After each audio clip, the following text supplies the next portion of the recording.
Top quality और consistent performance के लिए सिर्फ सिल्वर पंप नाम याद रखना।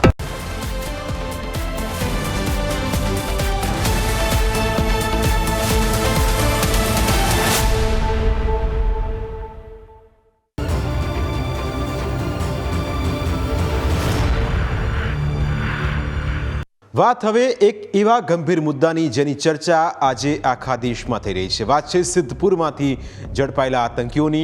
તમને યાદ હશે કે પહેલગામ હુમલા બાદ ભારતે ચલાવેલા ઓપરેશન સિંદૂરમાં મસૂદ અઝહરનો આખો પરિવાર ખતમ થઈ ગયો। ત્યારબાદથી તે અકળાયેલો છે અને ભારતમાં મોટો પ્લાન કરવાની ફિરાકમાં હોય તેવું લાગી રહ્યું છે। તેના ભાગરૂપે જ તે ગુજરાતના નવયુવાનોમાં જૈશ એ મોહમ્મદના નાપાક બીજ રોપી રહ્યો છે। એટીએસના રિમાન્ડ ઉપર રહેલા આ આતંકવાદીઓનું એ હદ સુધી બ્રેનવોશ થઈ ચૂક્યું છે કે તેમને જિહાદ કરવા સિવાય બીજો કોઈ જ વિચાર નથી આવતો। તમામ આતંકીઓ પાકિસ્તાન જવા માગતા હતા અને પોતાના આકા મસૂદ અઝહરને મળવા માગતા હતા। તેઓ મસૂદને મળવા માટે એટલા બધા તલપાપડ હતા કે તેમણે મસૂદને પત્રો પણ લખેલા છે। આ પત્રોમાં જે વાતોનો ઉલ્લેખ કરેલો છે તે સાંભળીને તમારા હોશ ઉડી જશે। આ પત્રોમાં શું લખ્યું છે તે અમે તમને જણાવીશું, પરંતુ તે પહેલાં પત્રોને સુરક્ષિત રાખવા માટે તેઓ શું કરતા હતા તેની હકીકત પણ ચોંકાવનારી છે। ઝડપાયેલા 3 આતંકવાદીઓએ મસૂદ અઝહરને પત્ર લખીને જુદી જુદી વાતો કરી। પત્રમાં તેઓએ શહાદત વહોરવાની સંપૂર્ણ તૈયારી દર્શાવી। આતંકવાદીઓ એટલા શાતિર છે કે તેઓ ગુપ્ત ડેટા માટે નોર્ડ લોકરનો ઉપયોગ કરતા હતા। તેઓ નોર્ડ લોકર નામના એક ક્લાઉડ બેઝ એન્ક્રિપ્ટેડ સ્ટોરેજનો ઉપયોગ કરતા। આ સ્ટોરેજમાં તેઓ પત્રો અને વિડીયો અપલોડ કરતા, એટલે કે કોઈ પણ તેને ટ્રેક ન કરી શકે। આ લોકરનું એક્સેસ પણ ગણતરીના લોકો પાસે જ હતું। આતંકીઓના આ પત્ર સહિતના દસ્તાવેજો પાકિસ્તાની હેન્ડલર અને મસૂદ અઝહરને મોકલવાનો તેમનો પ્લાન હતો। આતંકીઓએ તો પાકિસ્તાન જવા માટેની પણ તૈયારી દર્શાવી હતી, જેથી તેઓ મસૂદ અઝહરને મળી શકે અને પોતાના પત્રો હાથોહાથ આપી શકે। હવે એ સમજવું જરૂરી છે કે આતંકીઓએ પત્રોની અંદર શું લખેલું છે। મોહમ્મદ અબ્દુલ સાવડી નામના આતંકવાદીએ મસૂદને ઉલ્લેખીને એક પત્ર લખ્યો। આ પત્રમાં તેણે લખ્યું છે કે હું તમારા પુસ્તકો અને પ્રવચનોથી ખૂબ પ્રભાવિત થયો છું। ખાસ કરીને તમારા પુસ્તકોએ મારા દિલમાં જિહાદ પ્રત્યે એવો જુસ્સો પેદા કર્યો છે કે હું દરેક સમયે અને દરેક ક્ષણે એવી ઈચ્છા રાખું છું કે મને અબુ તલહા રશીદ રહમતુલ્લાહી અલૈહી જેવી શહાદત નસીબ થાય અને જન્નતુલ ફિરદોસમાં મને સ્થાન મળે, તેથી કામના કરું છું। બીજો એક પત્ર ઝકારિયા દુરાની ઘાઘાએ લખેલો છે। આ પત્રમાં તેણે ઇસ્લામ માટે પોતાનો જીવ પણ કુરબાન કરી દેવાની વાત કરી છે।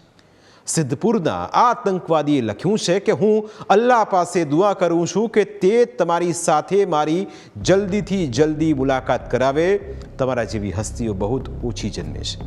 મેં તમારા જૂના પ્રવચનો પણ સાંભળ્યા છે, તમારા જીવન પ્રસંગો પણ વાંચ્યા છે અને તમારા પુસ્તકો પણ વાંચ્યા છે। તમારા પ્રવચનો અને પુસ્તકોએ મારા અંદર જેહાદનો જુસ્સો ઘણો વધાર્યો અને દિલ ઈચ્છે છે કે ઇસ્લામ માટે પોતાનું જીવન કુરબાન કરી દઉં। તમને નમ્ર વિનંતી છે કે મારા માટે તમે અલ્લાહ પાસે દુઆ કરો કે તે મને ઇસ્લામ માટે જીવનારો અને મરનારો બનાવે અને ગઝવાએ હિન્દમાં શહાદત નસીબ કરીને શ્રેષ્ઠ શહીદોમાં મારી ગણના કરે। આવો જ એક પત્ર આતંકી મોહમ્મદ અમીન શેરાએ લખ્યું છે, જેમાં તેણે લખ્યું છે કે તમારા વ્યક્તિત્વએ કાફીરોની ઊંઘ હરામ કરી નાખી છે। આતંકવાદીઓ જ્યાં રહે છે તે વતન પ્રત્યે પ્રેમ રાખવાના બદલે દુશ્મન દેશના આતંકી મસૂદ અઝહરના પગલે ચાલી રહ્યા હતા।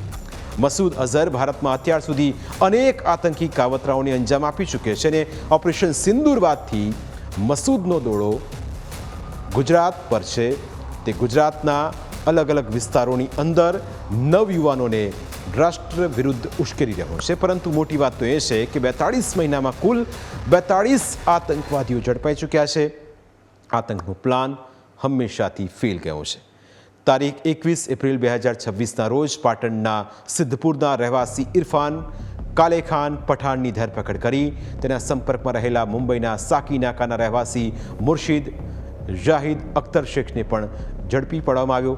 આ બંનેનો ટાર્ગેટ ગઝવાએ હિન્દ નામનું આતંકી સંગઠન સ્થાપવાનો હતો. એટીએસે તેનો મોબાઈલ ફોન ચકાસતા જાણવા મળ્યું કે તે વોટ્સએપ અને ઇન્સ્ટાગ્રામ મારફતે ISIS તથા અન્ય વિવિધ કટ્ટર ઇસ્લામિક માનસિકતા ધરાવતા લોકો સાથે સંપર્કમાં હતો. તે અને તેના મળતિયા સાથે મળીને સમગ્ર દેશમાં ગઝવાએ હિન્દ સ્થાપવા માંગતા હતા.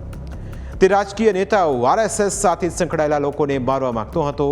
દેશમાં શરિયત લાગુ કરવાના તે સપના પણ જોઈ રહ્યો હતો. તે કટ્ટર ઇસ્લામિક વિચારધારા ધરાવતા મુજાહિદ્દીનોને એક સાથે જોડવા માંગતો હતો. તે RDX બોમ્બ તથા અન્ય પ્રકારના બોમ્બ બનાવવાની ટ્રેનિંગ લેવાની વાત કરતો. એટલું જ નહીં, હથિયારો ચલાવવાની ટ્રેનિંગ આપવાની પણ વાત કરી રહ્યો હતો. આ પહેલા 26 ફેબ્રુઆરી 2026ના રોજ એટીએસે અમદાવાદના રખિયાલ વિસ્તારમાંથી રહેમત અલી શેખની ધરપકડ કરી, જે સરહદ પારથી મેળવેલા હેરોઇન, હેન્ડ ગ્રેનેડ અને પિસ્તોલની દાણચોરીના કેસમાં વોન્ટેડ હતો. તે પંજાબના અમૃતસરમાં નોંધાયેલા કેસમાં વોન્ટેડ હતો. તે અને તેના 2 સહ આરોપી પાસેથી 42.9 kilo heroine, 4 hand grenade, 1 star mark pistol અને 46 જીવતા કારતૂસ જપ્ત કર્યા. તે પંજાબથી નેપાળ અને બિહાર થઈને ગુજરાત પહોંચ્યો હતો અને રખિયાલના એમ્બ્રોડરી કારખાનામાં છુપાઈને રહેતો હતો. એટલે કે ઓપરેશન સિંદૂર પછી ગુજરાતમાં આતંકી હલચલ વધી હોય તેવું લાગી રહ્યું છે. આતંકી સંગઠનો ગુજરાતમાં પોતાની જડો મજબૂત કરવામાં લાગેલા છે, પરંતુ ગુજરાત એટીએસ આતંકીઓના દરેક પ્લાન પર પાણી ફેરવીને તેમના નાપાક ઈરાદાને પરાસ્ત કરી રહ્યું છે. ઝડપાયેલા 13 આતંકીઓની તપાસ તેજ કરી દેવાઈ છે.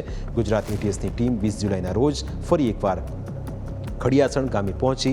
એ ખડિયાસણ ગામ કે જ્યાંથી એક મૌલવી, તેના 2 વિદ્યાર્થી ઉપરાંત બીજા 1 આતંકી મળીને કુલ 4 આતંકી ઝડપાયા. એટીએસે તમામને લઈને ખડિયાસણ ગામમાં આવેલા મદ્રેસાની પાછળ આવેલી ખુલ્લી જગ્યામાં પહોંચી, જ્યાં વિસ્ફોટનું પરીક્ષણ કરવામાં આવ્યું હતું.